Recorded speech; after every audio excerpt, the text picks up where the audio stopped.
We are counting down to kick off in Johannesburg at Emirates Airline Park between the Lions and the Stormers, but you are certainly spoiled for choice this afternoon and evening as far as the rugby action is concerned. You can tune into the Pro 14 matches, of course, two very exciting local encounters. At 6:10, the Cheetahs host the Cardiff Blues, and the Cheetahs are playing for qualification to the final series of their inaugural Pro 14 campaign. At 7:30, the Kings host Munster, and you can tune in for that on SuperSport 5. Also an important opportunity there for the Kings to do very well. So the Lions have only won 3 or 4 out of 7 so far this year in Super Rugby. Will today make it 5 out of 8? Well, we've got Owen Kamani and Hanyani Shimangi at Emirates Airline Park, and they snuck into the Lions change room just a few minutes ago. The only South African derby in round 8 of Super Rugby brings us inside the Lions den. We're inside the Lions change room. Hanyani Shimangi joins me. Shimi, you're normally on the other side. How does it feel being inside the Lions change room? It feels good. Look, I think last time I was been here, the only time I've been here was with the Springboks, and we had good memories here. So good to be here, look at the player identity, a sacred place, a home for the Lions team, and a team that's tasted a lot of success here. Success, that's what they're searching for currently at the moment, not hitting a good run. They've lost 3 matches, and with that, I mean, they've got this record against SA teams. Do you think that pressure is mounting up, thinking of all the things that are going on outside in terms of what people expect from this Lions team? Look, I mean, they've had several key injuries. Look at the Crusaders. Last year they're unbeaten. They've lost 2 games, I think, this year, purely because their key players aren't here. For the young guys, it's a new experience. I think this is more of a trial match. You know, as much as you want to carry a 3, you're playing against guys, you're going to be competing for the Springboks. For them, maybe it's personal. They've played age group rugby together. That's what makes derby games or rivalries special. Derby games. So this is what the Lions team is going to see just before they go onto the pitch, and this is their little timetable. What's important here? It's 5:15 is when the kickoff takes place here at Emirates Airline Park. They desperately need the victory because they're having a bye before they head out on tour. And the Sharks, not the Sharks, but the Stormers have toured. Sharks done well on tour. What do you expect from the Stormers? Well, a fired-up team. I think against the Bulls, they're caught on the hopper, but probably sleeping the first half against a fired-up Bulls team. So for them, the Stormers, they want to get their rhythm. They want to get victories. And what a place to start, you know, I think since 2015. Stormers are back at the Highveld. You know what that means. And speaking of Emirates Airline Park and that very special venue that holds a special place in South African rugby history, of course, the one thing that the Lions always can count on is the fact that they have altitude on their side, particularly if they're playing against a coastal-based side. However, this week, Prop Jacques van Rooyen came out to say that he thinks that advantage as far as particularly playing South African sides are concerned, has kind of gone away, since everyone is now prepped and conditioned to play at the Highveld. Nick Mallett, do you agree? You know, the last time was about 45 years ago. but I was just thinking that they're playing later now. They're playing at 5 o'clock, and perhaps it's a question also of humidity. There's a little bit more humidity at that time. You know, it always clouds over now in the Highveld from about 4 o'clock onwards. So I'm not sure. The players would know themselves but they are primed for it. They are aware of it. It was in the past a massive advantage. Perhaps a little less so. And even we looked at the All Blacks, they haven't had any problem coming over and winning at the Highveld. Certainly not. Butch, James, the biggest challenge facing the Stormers at the moment? Yeah, I think it's just consistency and making sure that they play for that full 80. You know, we heard Shimi saying there that they weren't quite in the game in that first half against the Bulls. I think they took a while to wake up. I think the altitude probably kicked in from the first minute for the Stormers there, and then they got better. But yeah, I think just looking at their side, I mean, they've got a brilliant team on paper. I think they've got a lovely scrum, and as Nick mentioned, maybe away from home they need to step up a bit, because they've certainly got a huge battle on their hands up front this evening against this Lions pack. That's really good from 1 to 8, so that's going to be tough. I think line-out time, they're going to have to concentrate and make sure they're on top of their game. Ramon has got to make sure he's throwing his pinpoints, because with Franco Mostert and Marvin Orrie, 2 brilliant locks who like to compete, they're going to create a huge contest at line-out time. So it's going to be a tough one, especially up front. What's interesting is that these two sides really have that in common, the fact that both of their packs battled last week against the Crusaders and the Bulls. But Aitan, you are standing by with the team sheets. Yeah, Mal, they weren't as dominant, and we spoke about the Stormers, especially when they play away from home. They have been poor. Last week's scrum, I remember against the Bulls, the first scrum, the Bulls almost set the tone, and the Stormers never recovered from that. So that's why today it's about experience, Nick and Butch, and also about leadership. Guys like Steven Kitshoff, who's only 26, but really experienced, needs to step up. He knows what's coming from the Lions. Ruan Dreyer and company, they will be tough, and they will also want to, up their game and play better, because we haven't seen the best of them yet. Well, there's been a little bit of a change to the laws that has had an effect on the Lions' scrummaging efficiency, and that is that a front row player has to hook now. In the past, they used to put all 6 feet back. The hooker wouldn't hook for the ball, and it would be on the timing of the put-in that they got a tremendous amount of momentum. Now, Malcolm Marx has to hook the ball, and that leaves 5 feet on the ground. The opposition have got 6.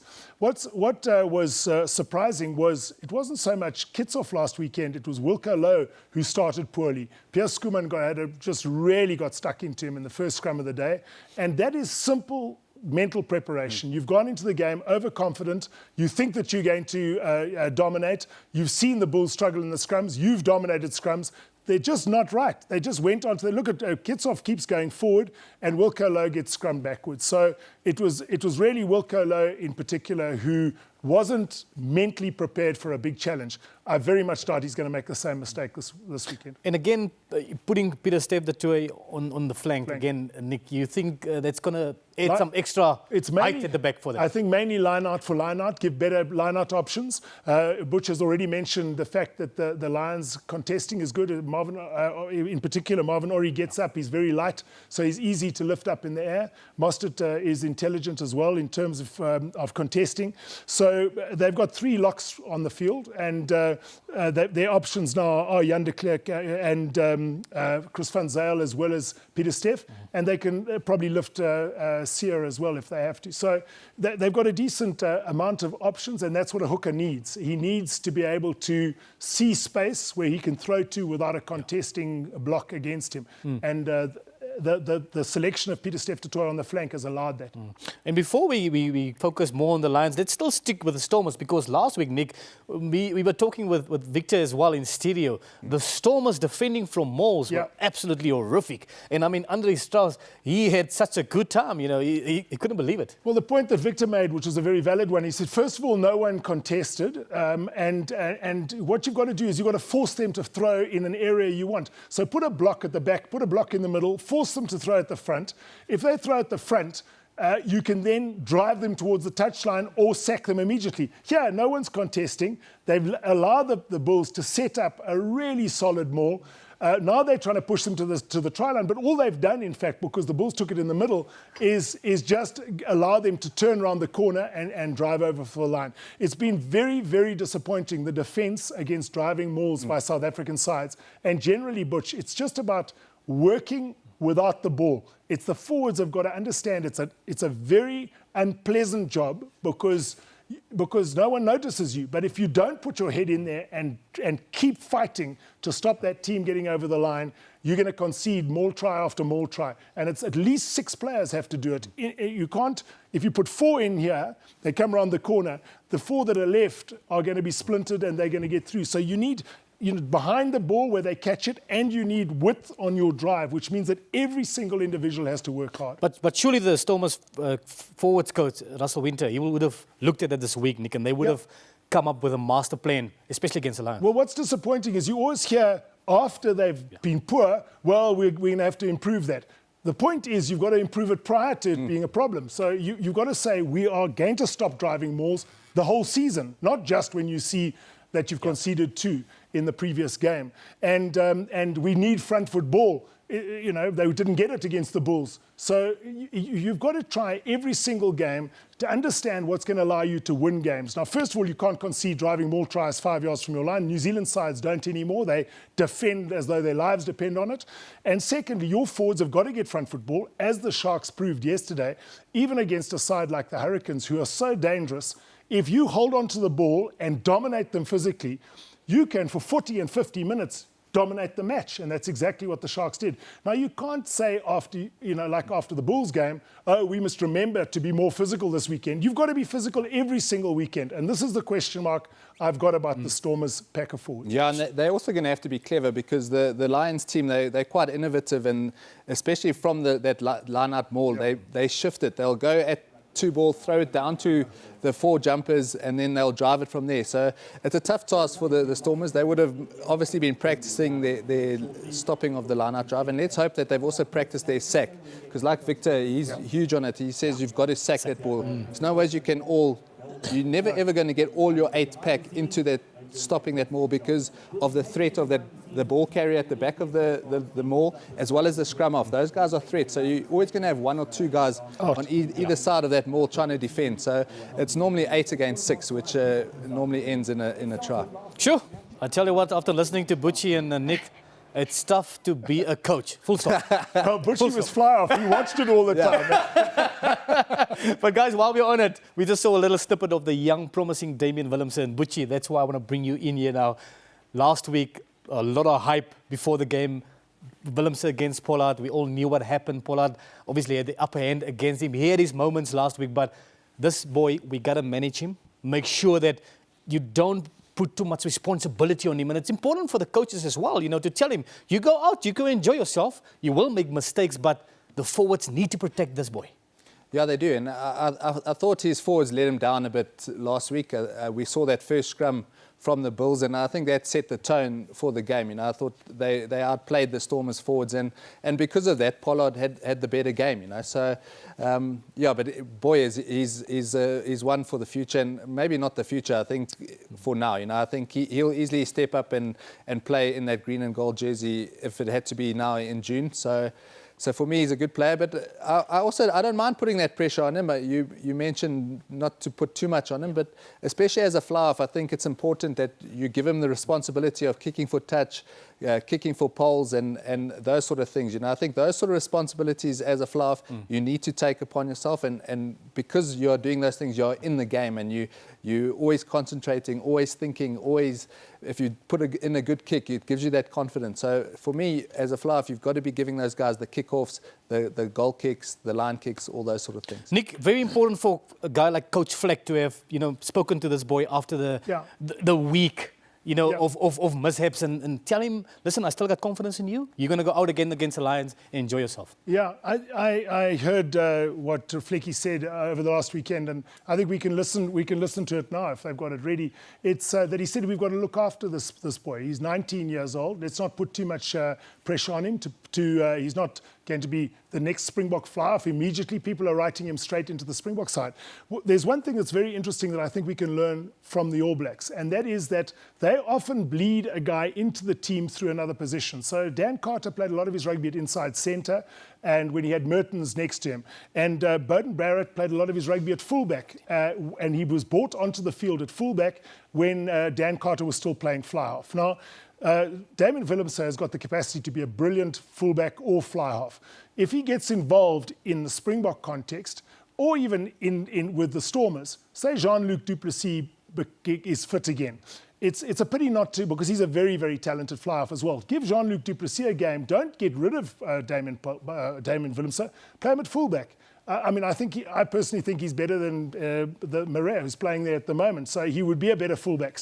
And also then he gets an idea of what it's like playing in that position. He sees what the fullback does, the fly-off, opposition fly-off does to him. He learns more about fullback play and fly-off play, which is going to help him when he moves back to fly-off. So it's all a question of just how you manage that player. We suddenly grab a guy who plays 2 good games in a row, and we immediately want to put him into the Springbok side. And I think that is something we need to just calm down a little bit in South Africa. Well, Nick, they used to use Butchie, inside centre and the flank. I played flank one game. I won't tell you where I bind with the other hand. My prop wasn't happy with it. You look very uncomfortable. I remember that game. Okay, well, on that note, we, of course, just spoke about Beauden Barrett and the fact that he had lots of time to grow into that fly-half jersey for the All Blacks. I think he had 30 or something caps before he started in that position. And Robbie Fleck was featured on First 15. You can go catch it on Catch Up if you didn't see that clip from him. And now you can listen to him talking about today's encounter with the Stormers. Joel Stransky caught up with him in the tunnel. Robbie, what's the mental approach here? Because the Stormers are battling away from home at present. Yeah, we have. You know, Joel, it hasn't been good away from home. And I guess it's all about our prep, you know, and just where the energy is flowing in the game. I think that last week we didn't get off to a good start, and that sort of set the tone for the rest of the game. So I guess it's, you know, controlling that energy and transferring it into you know, to benefit us. And so the plans this week have been good, and, you know, we've got to go, you know, what we train is what we've got to do on the pitch. Number of injuries, how's that affecting the squad? Yeah, Joel, it's been like that from the beginning, you know. So, you know, in pre-season we already had a number of injuries, and, you know, as it goes, you know, every game there's 2 injuries that come along the way, and that's stats, you know. So the team has, you know, managed it well, and, you know, we're grafting hard, and we just need a bit of luck, and we'll see how we go today. Jana Vermaak back in the starting lineup, he'll make a big difference. He does, you know, an experienced player, you know, especially with Damien Willemse and the way he's going, you know, he's playing well. So, you know, experienced number 9 inside Damien Willemse will help, and Jana Vermaak fills that role, so it's good to have him back in the mix. Good luck today, mate. Cheers, thanks, Joel. Interesting that Robbie Fleck mentions particularly the depth and all the injuries that they've sustained. The Lions also have an injury list that I think a lot of people forget about. Whiteley, Skousen, Kriel, Cronje, Combrink, Ruan Janse van Rensburg, Apiwe Janchi. I mean, most of those names are Springboks. Yeah, that's exactly right, and a lot of experience in that group of players. But you know, Robbie, he's missing Malherbe, he's missing Etzebeth. You know, you can also bring out players that would perhaps make a difference to his side as well. So I think he's shown a very mature way of looking at it. You expect it. It's the strength of your squad rather than your starting 15 that gives you an opportunity to play in the finals. And then what you're hoping is that your full side is available for the end of the season, Butch. Yeah, and I think you mentioned the size of your squad and how good your squad needs to be, not just your 15. And I think the bench is also really important, and it's going to be important today because that first 40, 50 minutes, those guys are going to be, there's going to be huge collisions, guys going at each other at full pace. So for me, the last 20, 25 minutes and when you bring those players on to make an impact are going to be huge for both teams. Ruan Combrink, of course, one of those injured players who now finally makes his way back after a shoulder operation. An important guy who made a crucial impact, particularly in the playoff matches last year towards the end of Super Rugby. He's coming in with that right foot of his. Of course, it does give them a lot more options on attack. Yeah, it does. And you know, when they did lose Ruan, you thought, geez, the Lions would probably be a bit short on the wing, but they've actually brought through these youngsters that have been unbelievable, you know. So let's hope for Ruan's sake that he can come back and get back to that same form that we've seen him show for the Lions. And the Lions will certainly be needing him there, especially his little bit of experience with the rest of those backs in that back line. Just a point on that Ruan is one of a number of Lions players who went over and played in Japan, and let's hope that that's going to be put to bed with a new contracting system. If you're going to get a guy who's going to be a Springbok, he'll be contracted as a Springbok and as a Lions player, and that'll preclude him from going over and playing those 3 months away because they come back injured all the time. Pollard came back injured, Kriel came back, Dallander came back injured. I think Elton Jantjies was struggled after playing for an entire year without a break. So you really do need at least 6 weeks of time away from rugby where you allow your body to recover and to recover mentally, because you get tired mentally from the game and from the intensity of every competition that you're involved in. Okay, well, we are going to have Breyton Paulse taking a closer look at exactly what you can expect from the Lions in a minute or two. We'll be back.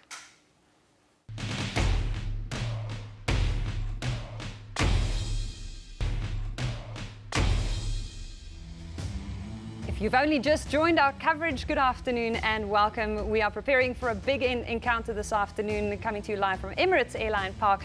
The Lions hosting the Stormers. We've got a lot of people talking to us on Twitter. Good afternoon to Zama, who says this is going to be a humdinger of a game with Ruan the Punisher Kombrink, of course, making his return for the Lions from injury. Anton Boysen saying, come on Lions, play a full 80 minutes, please. And Jem van Vieren says, Marks versus Kitshoff, the battle of the big men. This game will be won up front. A lot of people tweeting about Damian Willemse and Elton Jantjies and that crucial battle between the two of them. Of course, everyone keeping an eye to see how they match up. But Aiden Paulse, I think that is a more nuanced conversation. You can't just talk about the two of them. Well, we can talk as much as we like about the backs, but Nick will tell his coach it starts up front. You need your set phases to be good, your scrums, your lineouts, hitting the rucks well. And the Lions somehow have been solid in the scrums, where the Stormers at times were exposed, if you like. Last week we saw what happens against the Bulls, so they would have worked on that. But the Lions scrums, Nick, I felt they've been solid. No, they have been solid. I mean, we just have to go back to the very first game against the Sharks, where they absolutely smashed the Sharks in the scrum. But they've got very good scrum technique. They work together as an 8, and they're particularly solid on opposition ball. Have a look when Marks can get both feet back. I mean, he's a very good scrummaging hooker. So I think Ramon Samuels is going to have his work cut out today. He's got 2 very good props next to him, and so he's supported by 2 very good players. But he's going to get a lot of pressure coming through from this Lions pack, particularly on the tight head side. Yeah. I think Dreyer does have a tendency to go in a little bit, but he gets away with it because the whole pack goes forward together. If he only went in by himself, it would be more obvious. Butchie, we're looking at the scrums. Again, last week we saw Stormers scrum were going backwards, and Willemse obviously felt the pressure. But Jantjies as well. We felt at times last year with the Boks as well when that Bok 8 went backwards. Jantjies sort of will find in no man's land. How important is it for him today as well to show people that he can actually also perform, behind a pack that is struggling?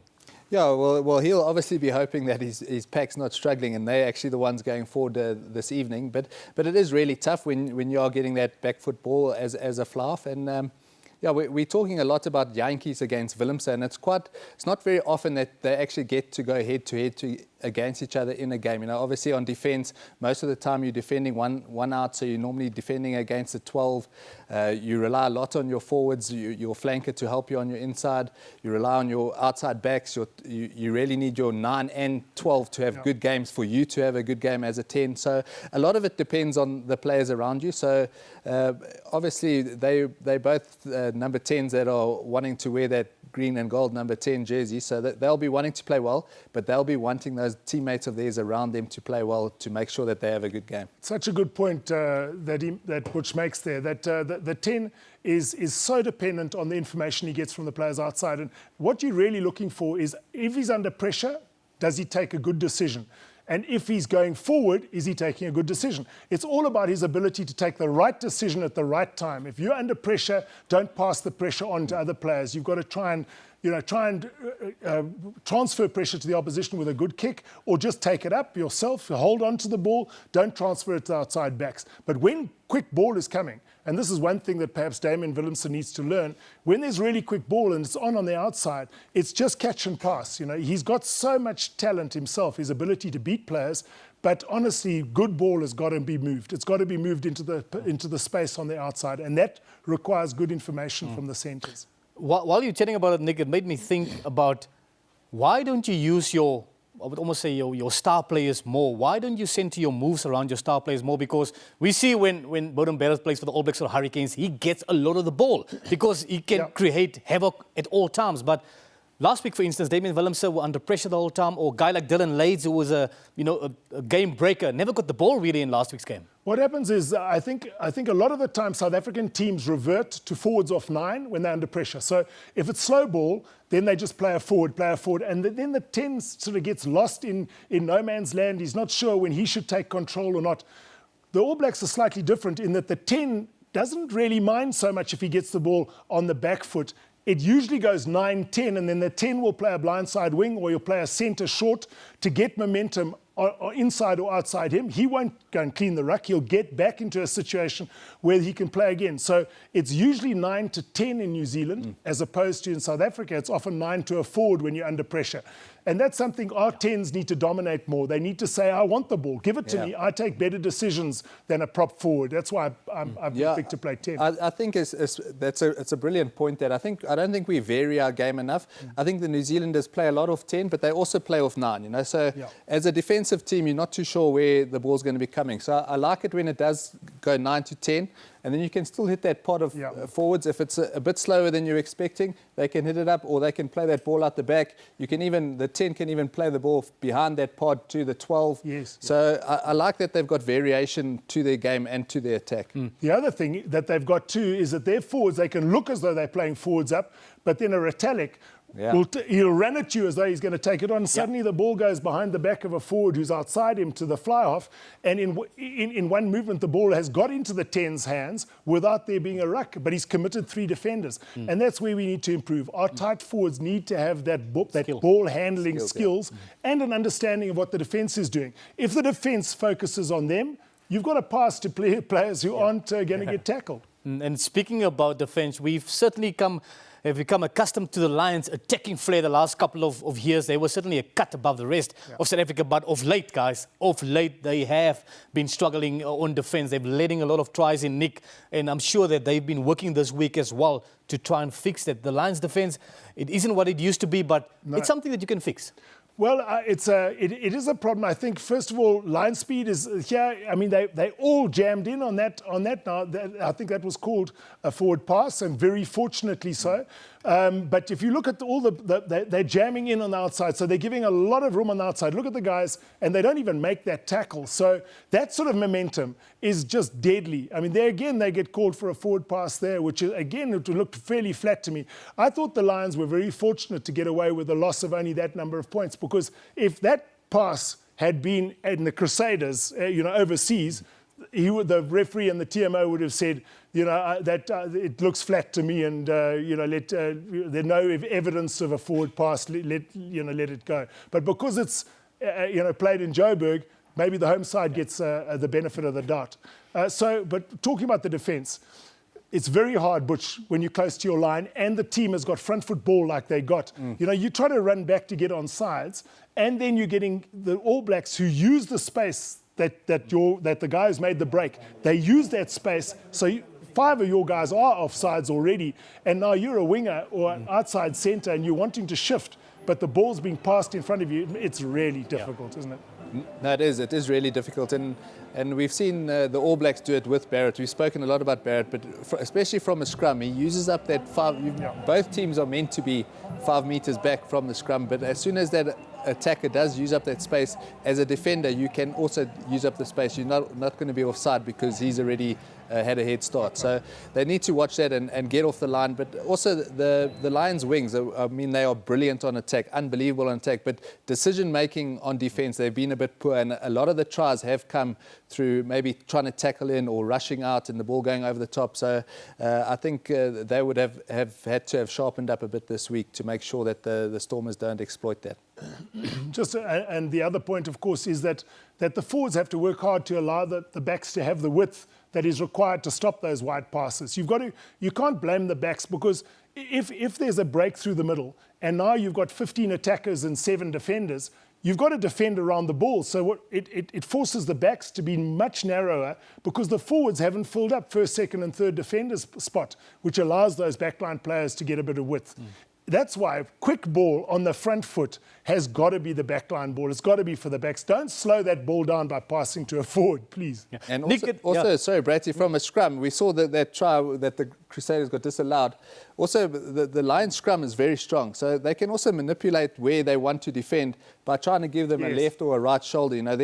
They had a few defenders short on that right-hand side. They should have maybe tried to give them a right shoulder so that they could only really attack down that left. So that's a big use that strong Lions pack could maybe use. Yeah. Okay, gents, I apologize for interrupting you, but we've got our teammates at Emirates Airline Park joining us live from downtown Johannesburg, Ona Kumane and Joel Stransky. Yeah, good afternoon, Elmer and the team. I must be saying it's exciting times at Emirates Airline Park. The crowd is coming to witness a great South African derby on the cards. Both teams under pressure. Joel joins me. Joel, interesting stuff. I mean, you chatted to both coaches, and they think this game will be won and lost up front. What's your take? It is interesting. And listening to Studio, the guys are talking about the Flavs and Willemse and Elton Yankees, the great personal battle we're going to see up there. But both coaches are saying it's won and lost up front. And to be fair, it probably is. Us backs would love to claim that we still win the game, but in recent weeks we've seen the scrum become a huge part of the modern game of rugby. It's an area where teams are dominating. The Lions have built their foundation on it for 3 years in a row now. We've seen the Stormers try and build their foundation on it too. They came a little unstuck late last week and come unstuck as a result of that. But certainly the first phase is a big part of the game, and today will be no different, because if you're going to win a game here at Ellis Park or Emirates Airline Park, you've got to take the Lions on up front. Absolutely, he's touched it as well. I saw Jaco Pepa chatting to the players. He talked about Ruan Drea's bind. He's very concerned about that. The Stormers are concerned about that. So look out for that the next 80 minutes coming up. Let's talk. You got something to say? Yeah, exactly. If you're going to take them on up front, for the Stormers in particular, it's so important to tire Malcolm Marx out, because he's that fourth loose forward. He's the man stealing a lot of ball on the ground, and if you're going to smash them up front, you nullify his real truth and his real ability to some extent. Defensively, both teams have really impressed this season. What do you think they need to do differently? Do you think we're going to expect an open game, or do you think guys will get down there and make it tight? Well, I think the Stormers would have looked at the Crusaders throwing one or two long passes over the top, as we've just seen in studio, that have taken note of that. They won't throw a forward pass. They'll hope to expose the Lions out wide. Combrink, I think, will make a big difference because he's streetwise, he's smart, he's experienced, comes with a real wealth of rugby knowledge. He might not get caught with that long ball over the top, but certainly it's an area the Lions would have worked on too. You're touching on experience. You're under for a mark, teaming up with young Willemse? I think it's massively important because, as we know, and we've been through this now, a young guy like Willemse is being found out a little bit. It's because everyone's studying him on video, they're watching him, and they're trying to work him out. And maybe the variation, as Butch was saying, is the key. It's whether you play flat, deep, wide. I think the key for him is going to be use the strength of Jana Vermaak inside, use that experience, and make the players around him look good and take the pressure off himself. Give me a call. Oh, I'm going to sit on the fence on this one. It's going to be a cracking game, guys. Local derby. I do think the home side probably have the advantage. Sideline commentary, Hanyani Shimanga told me he feels the Lions have got what it takes. He said it. We know. Not our Shimmy, not my Shimmy. No, we know, and you don't even have to ask Owen. He says it's Lions all the way. Well, it's either the Lions, and if anyone else plays, it's a draw when you ask Owen and Kumane. Exactly. Is there one or two more important things that we still need to touch on before we get to everyone's predictions here on set? But IT? Yeah, the lads touched on Malcolm Marx, and I mean, we can't not touch on him because he's such an instrumental guy for the Lions South Africa. One of the best hookers, without a doubt, in the world currently. He makes his presence felt in the game week in and week out, Nick.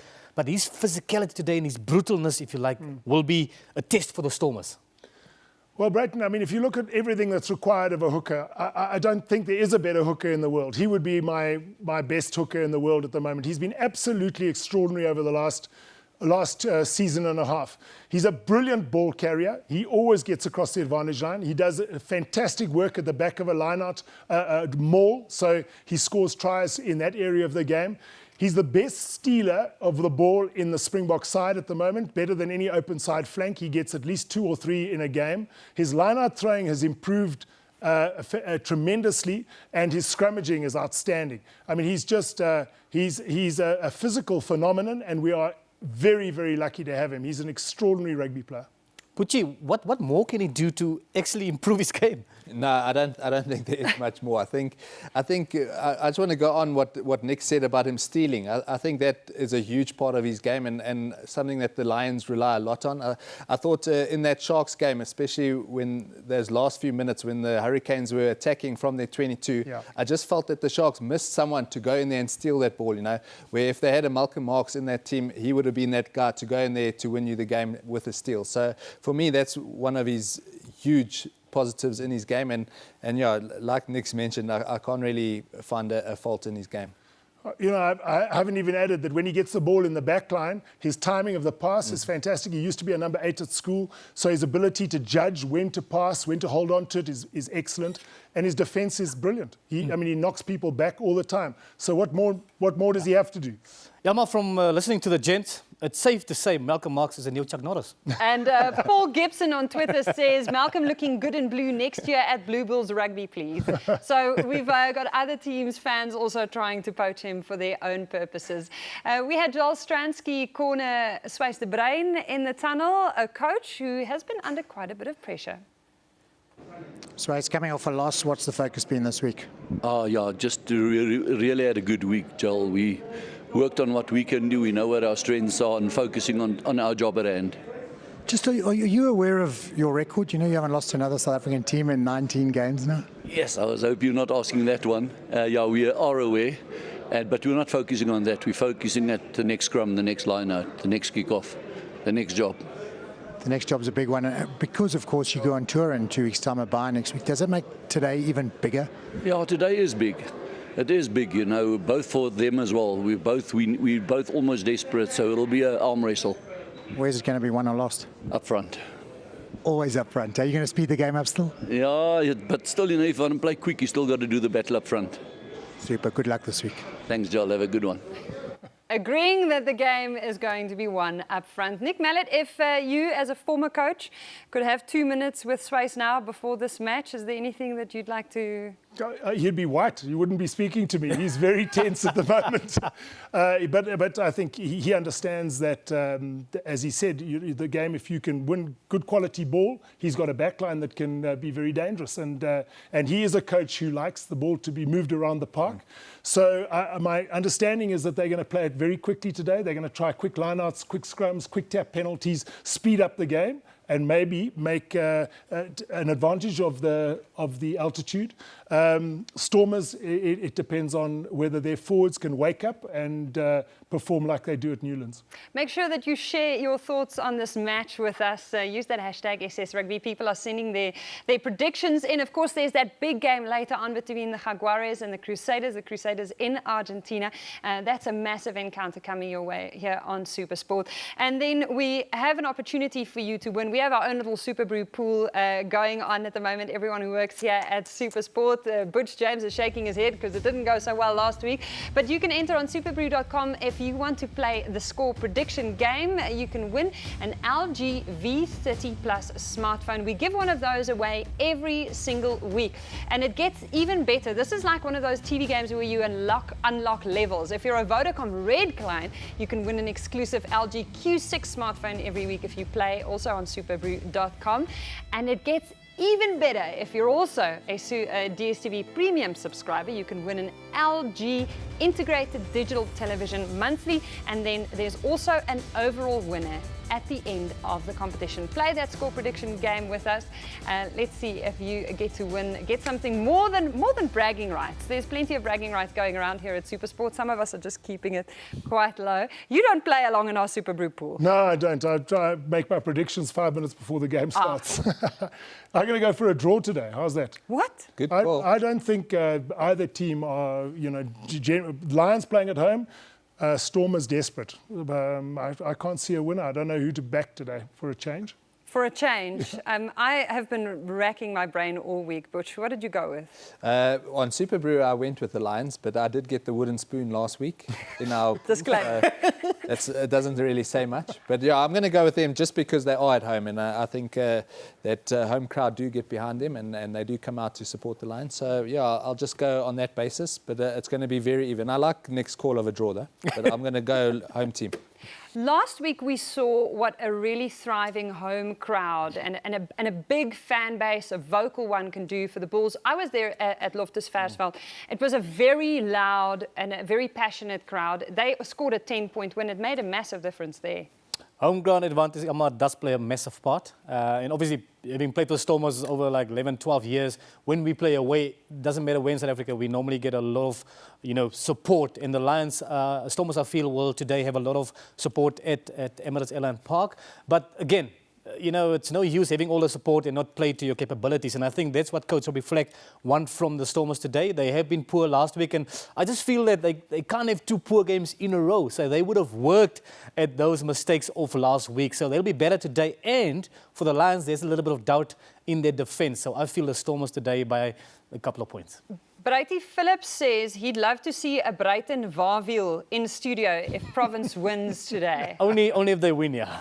Only if they win. I might just tear a hemi as well. Have you got your gymnastics clothing here? I'll take off doesn't my need blazer and I'll do a walk. You'll do one for He us. doesn't need it. He can do it in a suit. If that alone is not good enough reason for people to tune in for a post-match conversation, then I really don't know what will be. So make sure that you stay with us for that big encounter. We've got those 2 Pro 14 games, and we haven't spent too much time talking about them. But the Cheetahs are facing a Blues side, a Cardiff Blues side, who have had to travel immense distance with a lot of disruption. They only got their kit today. Do you see that going the Cheetahs' way? I just think both are fighting for that third place, the qualification place. It's very important for the Cheetahs this game. They play great attacking rugby, but unfortunately they let in a lot of tries, a bit like the Lions this season, in fact. So the Cheetahs have got to tighten up on their defence, and if they can do that, playing at home is a big advantage, given that the other team has travelled for 50 hours. CJ Stander captaining Munster in George. That's going to be a pretty big one for him, sure. Yeah, that'll be a special one for him to be back in George. But yeah, I just think that Munster will be a bit too strong for the Kings. I think they're a real good team and a solid unit. So yeah, I think CJ will be pretty happy with his evening tonight, I think. Just on the passion of our sports viewers, I was watching the Sharks game in Parkhurst with 2 Sharks supporters. One who said he was going to take his clothes off and run down the street if the Sharks won. And he was very relieved, I must admit, that the Hurricanes scored a last-minute try. So depending on how Brighton Pulse's warm-up goes, he might be cheering for the Lions.